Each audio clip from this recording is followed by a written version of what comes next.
If you're thinking about kicking your immune system up a notch, you might want to think about ginseng.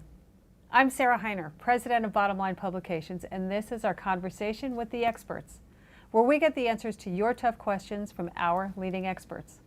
Today, I'm speaking to Dr. Andrew Rubman, a leading naturopathic physician and the medical director of the Southbury Clinic in Southbury, Connecticut. Dr. Rubman is also a contributing medical editor to Bottom Line. So welcome, Andy. It's always great to see you. Hey, Sarah. All right, so there are 1,001 immune boosters. What is it about ginseng that makes it so special?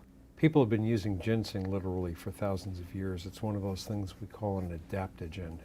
It allows the tissue to better adapt to its challenges and defeat them. And we're beginning to understand the mechanism, but we don't really understand it entirely. So someone said to me, well, if we don't have formal studies, why would we have confidence in it? And I said, millions of Chinese over thousands of years can't be wrong. So ginseng has these unique abilities as an immune booster. When would you use ginseng versus vitamin C or any other immune boosters? Ginseng is used because it helps the community of cells in a tissue line better communicate and establish a common defense against what the threat is. It works as an overlay to vitamin C. It works in a different way. It works almost like a community organizer to rally people collectively to respond. So people will easily take vitamin C on a regular basis. Right. Are you suggesting that people also take ginseng on a regular basis, just prophylactic immune boosting? Because I always think of ginseng as targeting for a specific use or a specific challenge. Right. It's mostly used that way. There are some people who like to take a small amount of it on a daily basis. I agree with you that it probably should be used on an as-needed basis. And are there specific challenges that it works best against? It works best against viruses. It works best against yeast, mold, and fungi. It works also fairly well against bacteria, but it really shines against viruses. So again, there's a lot of chat in the air about the fears of Ebola, the fears of the enterovirus.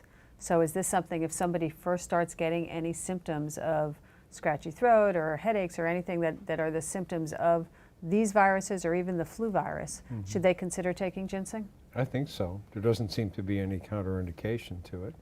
And how about, there are two different types. There's Siberian and there's American ginseng. Can they take either kind, or is one better suited than another? Siberian ginseng is not a true ginseng. The Oriental or Korean ginseng, Panax ginseng, is the same genus and species as the American. The difference between those two would be the source. So it's really the Panax or the American ginseng that people want to take.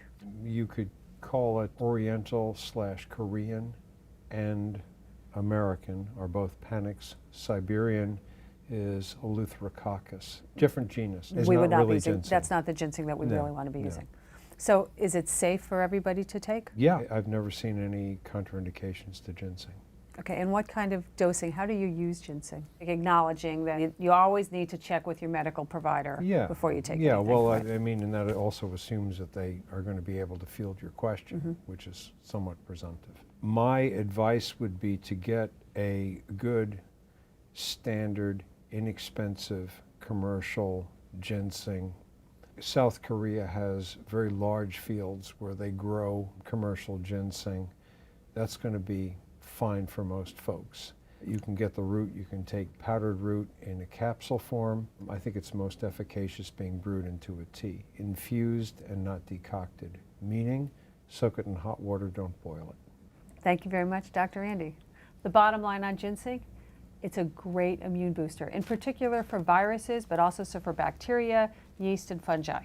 If you want to take ginseng, you want to take the Panax version, and best to take it in water, not as a tea, but don't boil it, but soak it in hot water. This is Sarah Heiner with Bottom Line.